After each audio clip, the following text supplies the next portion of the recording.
So in other words, it is that kind of an artist Savitri is going to be. Savitri will be that sort of an artist. You see. So she is already given a training in art.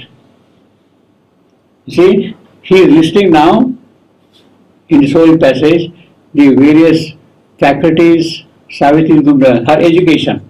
First education is art and beauty.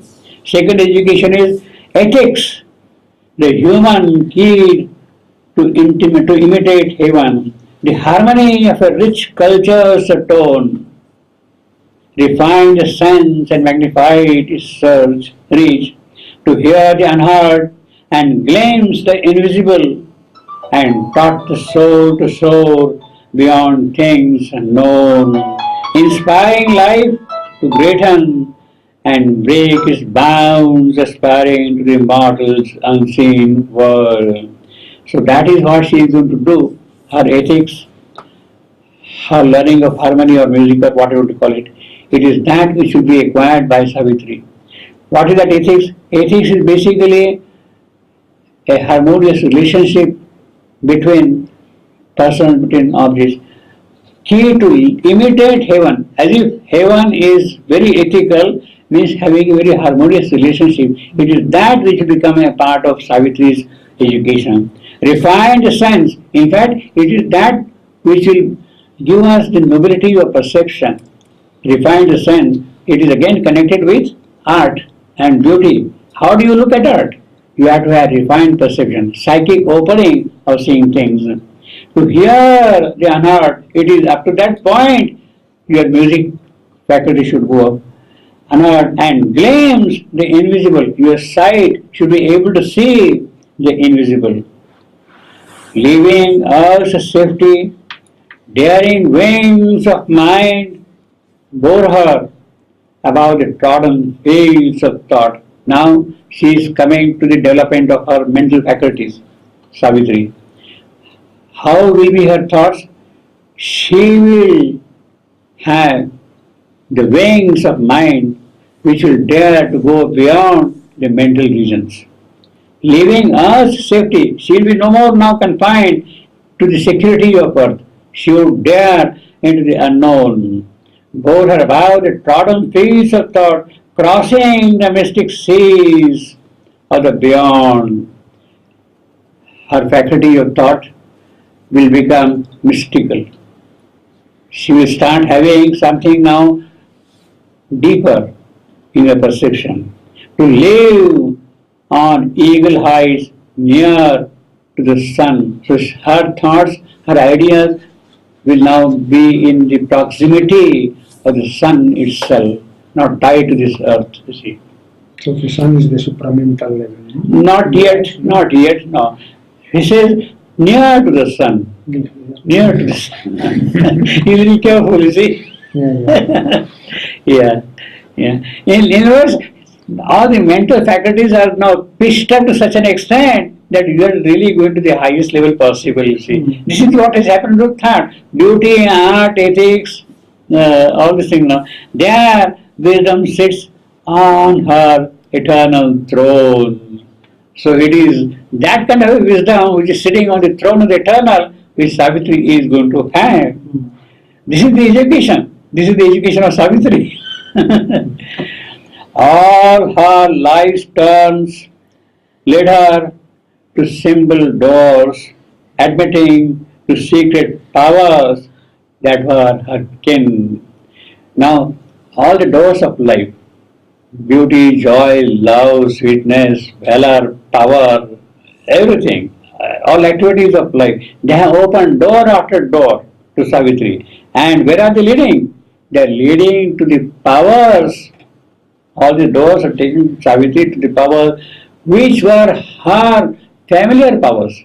She was kin, she was friendly with them, she was related with them. In other words, human Savitri, her doors have opened out and she can walk now straight to the powers which were already familiar to her. Admitting to secret powers that were her kin, adept of truth, initiate of bliss. She is already an initiate of bliss. She has been put on the path of bliss. She is an adept of truth. She is the one, truth and beauty and bliss will go together always with her. A mystic acolyte trained in nature school. She is a beginner in nature school, but she is already trained now for that. Aware of the marvel of created things, she laid the secrecies of her heart's deep muse upon the altar of the wonderful. Her hours were ritual in a timeless vein. Her acts became gestures of sacrifice. Now, this whole description here is the description of a kind of an overt religious performance. She is an acolyte. She is in a fane. Fane means shrine, a temple, small temple. Fane. Then it is a ritual going on. It is a sacrifice going on. Savitri is familiar now already with all the ritualistic aspects of doing great things. She is getting the occult knowledge of these things. A mystic acolyte trained in nature's school, aware of the marvel of created things, she laid the secrecies of her heart's deep muse upon all the things which are there in her heart. She has now put in the fire of sacrifice there. Her hours were ritual in a timeless fame. Her acts became gestures of sacrifice. Whatever she is doing, she is riding the horse, she is driving the chariot and all that. All her acts now are acts of sacrifice, of making an offering to the Supreme. So this is the kind of an occult religious picture of Savitri. We had beauty and art, we had ethics, we have wisdom, we have now occult religious picture. So like that he is developing the whole thing. Invested with the rhythm of higher spheres, the music with the spheres, that is what Pythagoras was speaking. She is already hearing that music with the spheres. The word was used as a heretic means, as a very sacred word, something very pious. For the release of the imprisoned spirit, it is that secret word, it is that which can release the spirit which is imprisoned in nature and bring it out and make it open. Into communion with his comrade God. It was locked behind the prison, and it is now that which has become free because of the heretic word, because of the mystic word, mantra. You utter a magical word and it opens out that. Or it helped to beat out new expressive forms of that which labors the heart of life, some immemorial soul in men and things, seeker the unknown and the unborn, carrying a light from the ineffable to rend the veil of the last mysteries. So she is now becoming more spiritual from occult, religious. She is coming now to the level of spiritual attainments to beat out new expressive forms. This is what she is going to do. That which labors in the heart of life. See, we keep on trying, laboring all the while in the heart of life, but things are not happening always. But she is now acquiring that capacity. Seeker of the unknown and the unborn. She is already now looking for things which are not yet come into existence, which must take birth here. She is moving towards that already. Carrying a light from the ineffable. How is she moving?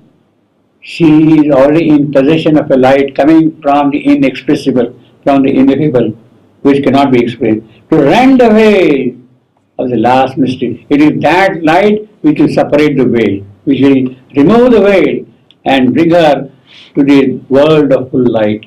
Intense philosophies. Now she is becoming a philosopher. Savitri. See, intense philosophies pointed earth to heaven. That is what the metaphysics do.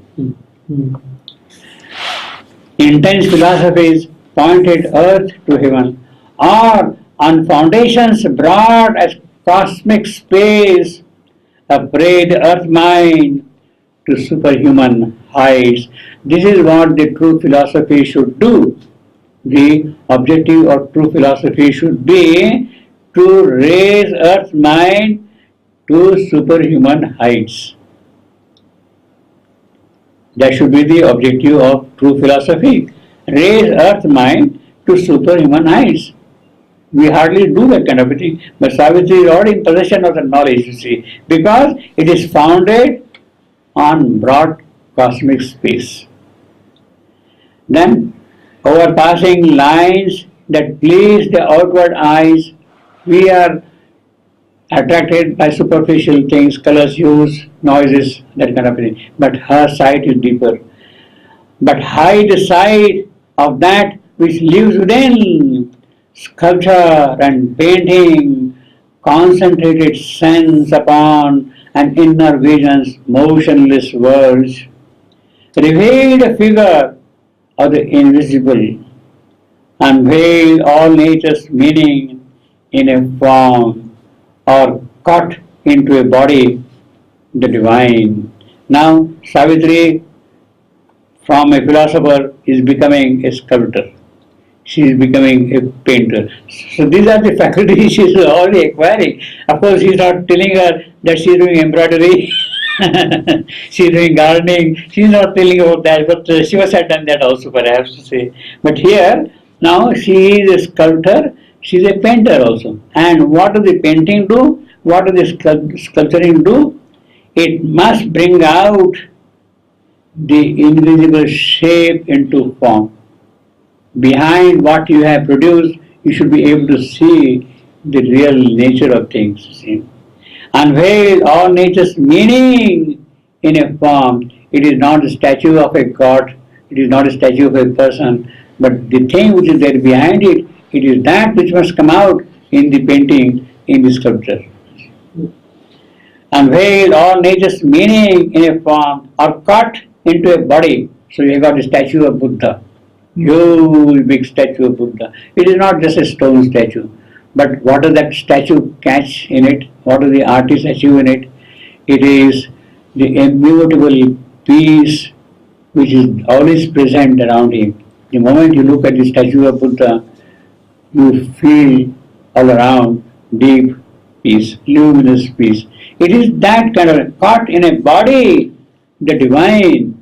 That is what the artist should do. When you are sculpting or when you are painting, you should, that body, that figure, that painting should be able to catch the divine itself. Then she becomes an architecture. The architecture of the infinite discovered here is inward musing shapes. All these buildings, plans, etc. What is the musing? Music, then she is a musician also. Music brought down celestial yearnings. Song hailed the merged heart absorbed in rapturous depths, linking the human with a cosmic cry. There is the urge, there is desperation of the world towards something. It is that which is linked up by this music to the Supreme, linking the human with a cosmic cry, the world interpreting movements of the dance. So she is a dancer also. See, dance, molded idea and moved to a rhythmic sway. So her choreography is such that the whole movement becomes a rhythmic movement. See? Molded idea and moved to a rhythmic sway and posture. That is the pose the dance will take.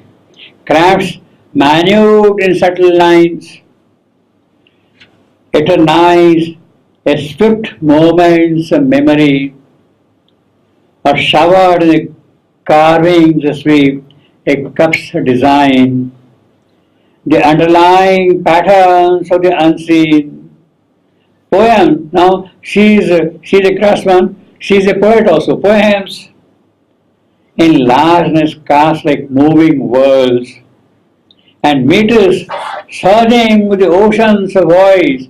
So the chanda, the meter, the rhythm of the poem, what does it do? It is carrying the voice of the ocean, oceanic voice, large, deep voice of the ocean. This is what happens. The chandas, they are born in the transcendent, and it is that which is spread here like an ocean's voice. Translated by grandeurs locked in nature's heart, but thrown now into crowded glory of speed, the beauty and sublimity of her forms, the passion of her moments and her moods, lifting the human world near to the gods. So the utterance of the poet, it has the mantric quality. It is that which will lift itself to the word of God, what the gods, Deva Bhasha. It is that which will be uttered here. So this is the kind of a broad, very wide education Savitri is having. That is the growth of the flame, you see. Man's eyes could look into the inner realms. With this kind of education, what can be done? Man's eye can look into the inner realms. His scrutiny discovered numbers and law. Now, here described arts, science. Now he's coming to the sciences Savitri could acquire, mathematics. She is going to know the laws of numbers, numerology, the theory of numbers, which is a mysterious thing. Discovered numbers law and organized the motions of the stars, how the stars move, their relationship. She is an astronomer. And organized the motions of the star, mapped out the visible fashioning of the world, versioned the process of his thoughts, or made it, theorized a diagram of mind, of life. Theorized, she is already a theoretician, a physicist who gives theories, explanations to all these things. And then these things she took in her as nature's food. All these vidyas Savitri has acquired, they are, what are they feeding? They are feeding nature. In the Upanishad, Narad, as a young disciple, he goes to the Rishi and prays to him, please give me knowledge. Teach me. And the Rishi asks him, just tell me what you have learned so far.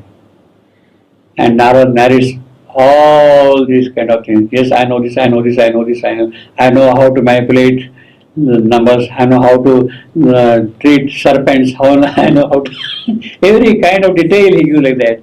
And 64, that is the traditional thing, 64 types of knowledge Narad already has.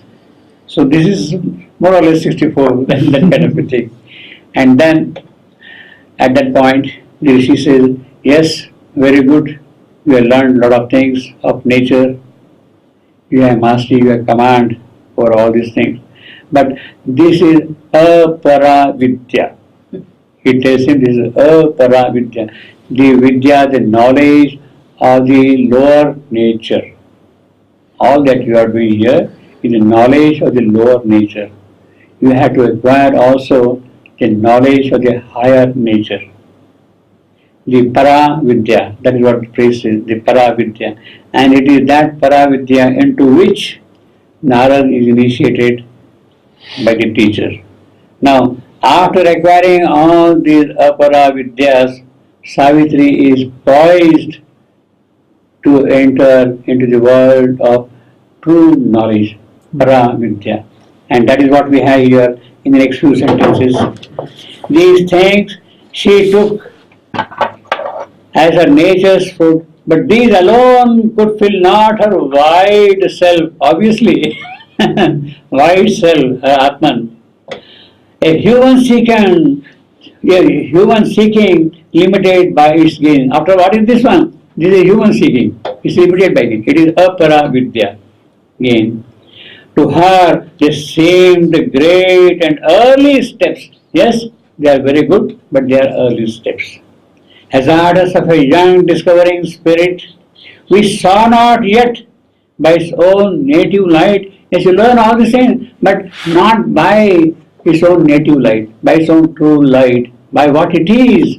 That perception is not there. You are acquiring knowledge. Means you are seeing the object because it is telling you. But what that object is, have you identified yourself with that object? what that object is telling you and what you are learning of that object that you are not acquired, which saw not yet by its own native light, it tapped the universe with testing knocks.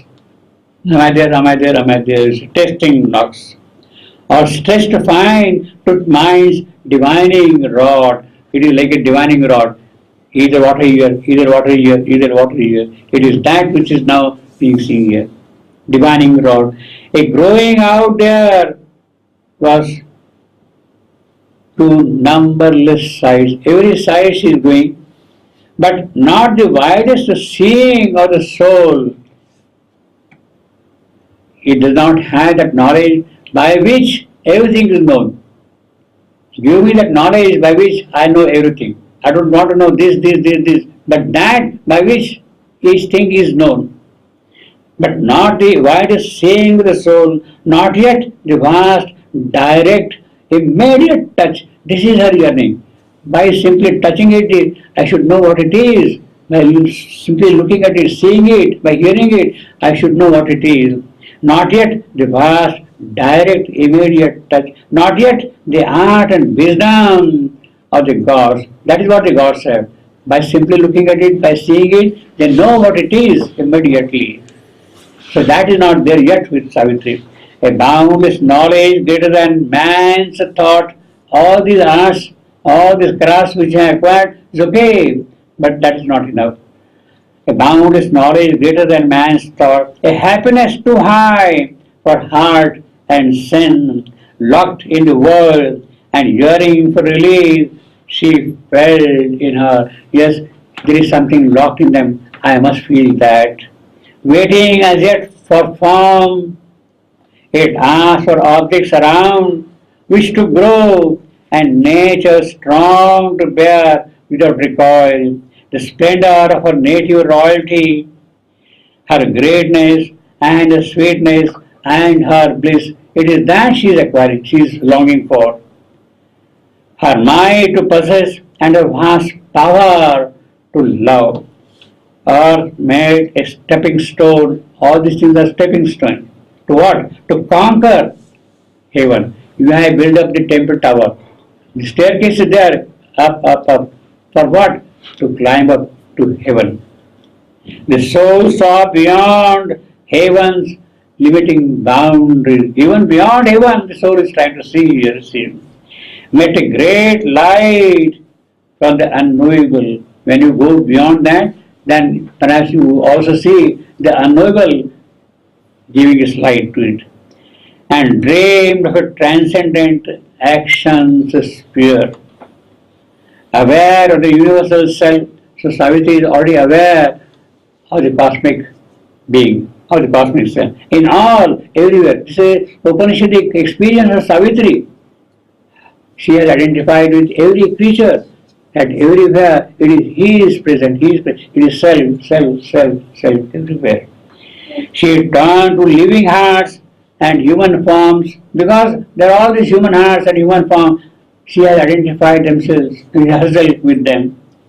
Her soul's reflection, they are her soul's reflection. Complements, counterparts, they are her own parts of all things. The close outlying portions of her being, divided from her by walls of body and mind, yet to her spirit bound by ties divine. Yes, body has separated them, but for her everything is tied into unity, because there is a divine bond between all of them, and Savitri has discovered that divine bond with everything all around here. Overcoming invisible hedge and master defense, because we are separated. So Savitri has overcome the separations and the loneliness that separates soul from soul. She wished to make all one immense embrace. She wanted to gather everybody into her embrace. Love in her was wider than the universe. That is the line there. Love in her was wider than the universe. It is that thing which she must acquire, wider than the universe. She wished to make all one immense embrace, that she might house in it all living things. Raised into a splendid point of seeing light. It is that light by which everything is seen. Raised into a splendid point of seeing light. Out of divisions dance in conscient cleft and make them one with God and world and her. That is her yearning. She has identified everything in herself. She sees the presence of the self everywhere. She has embraced every creature, every kind, every object in her fold. Everything is there. And it is that she wants to make now one with God and world and earth. It is that oneness with the entire creation. That is what Savitri has to acquire. That is the kind of a knowledge Savitri is having. So you can see now, he has described all the Apara Vidya Savitri has acquired. Savitri has already landed into the land of the spirit, and she is yearning for the oneness of the entire creation. That is the spiritual realization she is having. She has already stepped into the world of the transcendent in her growth as a flame. The growth of the flame. So this is the growth of the flame, you see, which has happened.